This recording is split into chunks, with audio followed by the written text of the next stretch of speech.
তেল আবিবের ক্ষমতার অলিন্দ থেকে শুরু করে সামাজিক যোগাযোগ মাধ্যমের দেয়াল, সবখানেই এখন একটিই প্রশ্ন: ইসরায়েলের দীর্ঘতম সময়ের প্রধানমন্ত্রী বেঞ্জামিন নেতানিয়াহু কোথায়? ৩ দিন ধরে কোনো নতুন ভিডিও নেই, ৪ দিন ধরে নেই কোনো বর্তমান ছবি। তবে কি বড় কোনো দুর্ঘটনা ঘটে গেছে, নাকি এটি কেবলই যুদ্ধের কৌশল?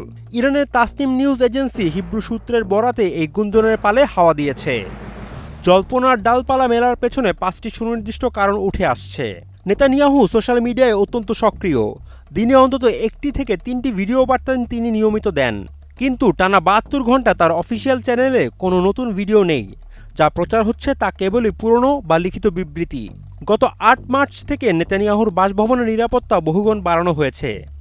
বিশেষ করে আত্মঘাতী ড্রোন হামলা ঠেকাতে সেখানে বসানো হয়েছে সর্বোচ্চ সতর্ক ব্যবস্থা। সাধারণ নিরাপত্তা আর এই বিশেষ ব্যবস্থা তফাৎই সন্দেহ বাড়াচ্ছে।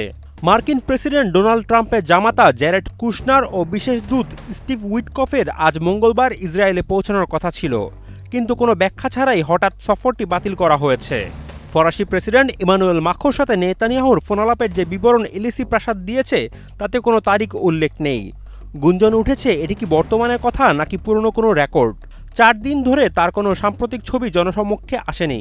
ডিজিটাল যুগে একজন রাষ্ট্রপ্রধানের এমন নিভৃতবাস রহস্যের জন্ম দিচ্ছে।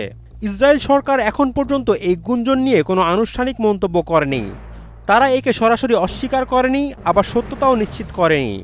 এই রহস্যময় নীরবতা কি ঝড়ের আগের পূর্বাভাস?